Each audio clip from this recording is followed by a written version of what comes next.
Welcome to the course of Financial English. In this section, I'd like to talk about RMB exchange rate reforms and several related problems. Firstly, we'll review evolution of RMB exchange rate regimes.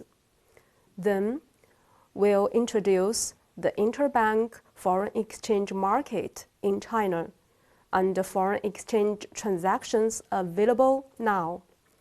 Next, three most hot topics related to RMB reforms are discussed one by one. The first one is what factors determine RMB exchange rate changes. We'll analyze economic determinants affecting RMB exchange rate changes using exchange rate determination theories. The second problem is the relationship between RMB exchange rate depreciation and the trade surplus.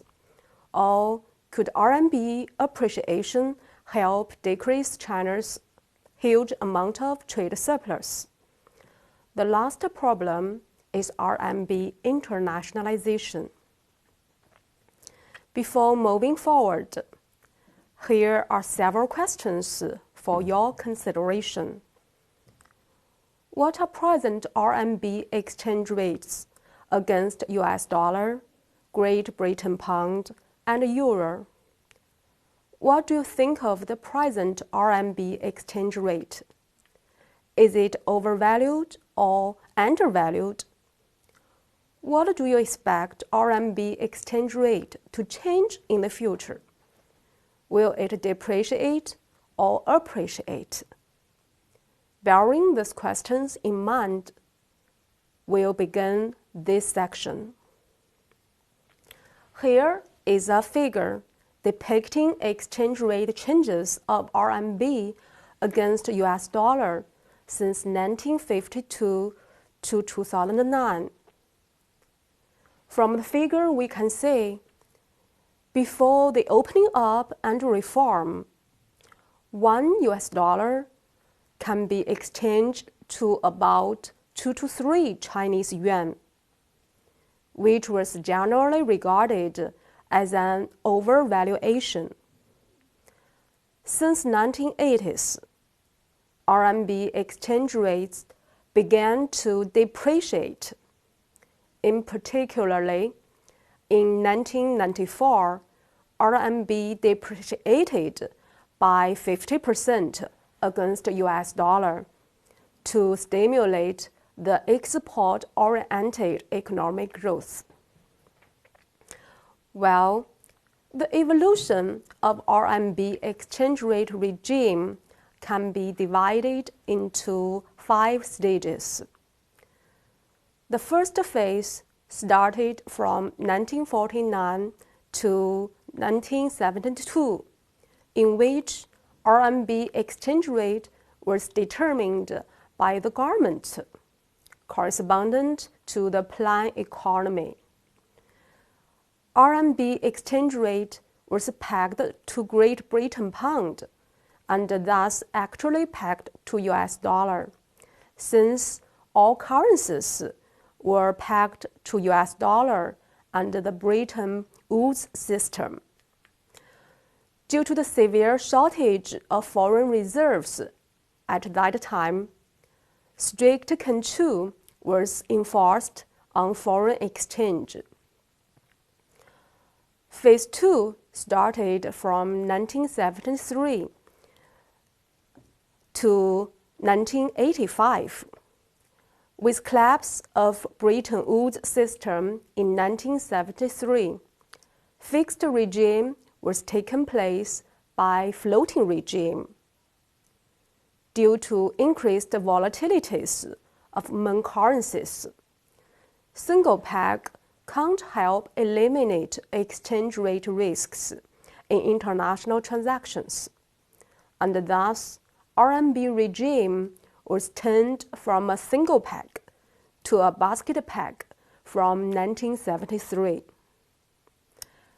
Besides, due to fluctuations of international trade and finance. Currencies and weights in the basket were adjusted 7 times between 1973 and 1984. Since 1978, great changes took place in China, and the policy of opening up and reform was introduced. The centralized plan economy was gradually transformed to a market economy.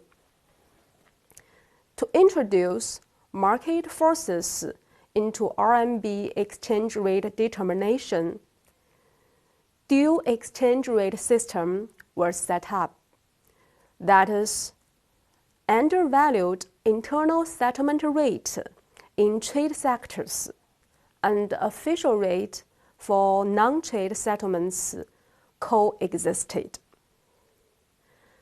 At the beginning of 1985, as US dollar appreciated, RMB official rate also appreciated, which decreased the differences between the official rate and the internal rate.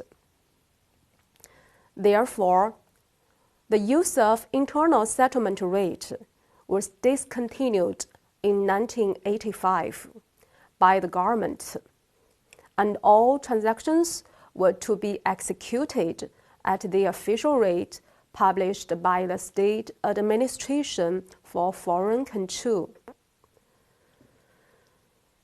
Phase 3 started from 1986 to 1993, when managed floating and swap rate coexisted.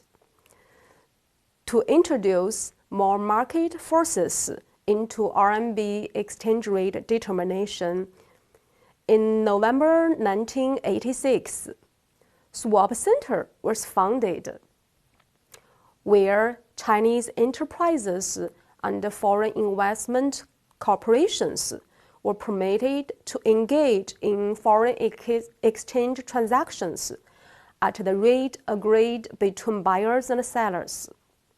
Thus, RMB swap rate was more oriented by market forces. Let us look at Figure 2, in which the red line represents the RMB official rate, and the blue line represents the swap rate.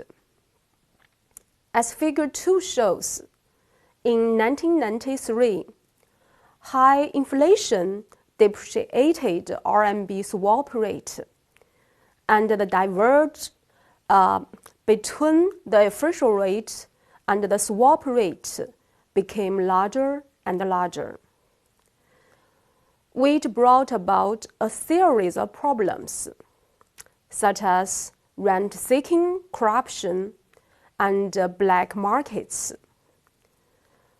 That's why the People's Bank of China decided to unify RMB exchange rates in the end of 1993.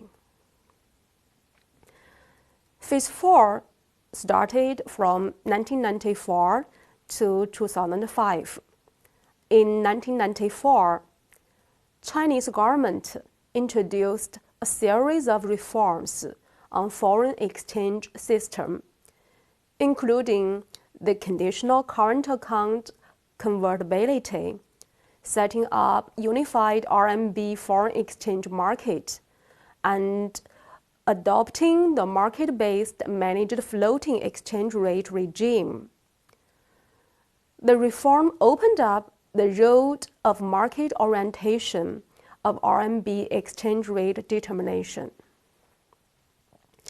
China Foreign Exchange Trading Center in Shanghai is a nationally integrated electronic system for interbank foreign exchange trading, which is electronically linked with foreign exchange trading centers in major cities.